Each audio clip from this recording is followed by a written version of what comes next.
நான் இங்கிருந்து அம்பு எய்கிறேன். அந்த அம்பு எங்கே போய் விழுகிறதோ அந்த இடம்தான் எனக்கு வேண்டும். அங்கு எனக்கு கோவில் கட்டி தாருங்கள். அங்கிருந்தபடி கலியுகத்தை நான் பரிபாலிக்கிறேன்.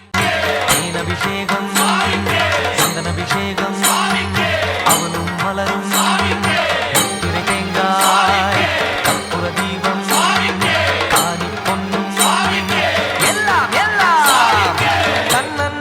தன்னன்னா தினம் சரணம் ஐயப்பா சரணம் ஐயப்பா தன்னன்னா தினம் சரணம் ஐயப்பா சரணம் ஐயப்பா விழியாவும் ஒளியான குருவே என் சுவாமி உனை பாடும் உயிர்நாதம் சரணம் ஐயப்பா வழியாவும் துணையாக வருகின்ற சாஸ்தா மனமே உன் மலர்பீடம் சரணம் ஐயப்பா சுத்த சுடர்மணியே பக்தி பசுங்கனியே நித்த பௌர்ணமியே சித்த குளிர்பனியே சரணம் ஐயப்பா சுவாமி ஐயப்பா சரணம் ஐயப்பா சுவாமி ஐயப்பா தன்னன்னா தினம் சரணம் ஐயப்பா சரணம் ஐயப்பா தன்னன்னா தினம் சரணம் ஐயப்பா சரணம் ஐயப்பா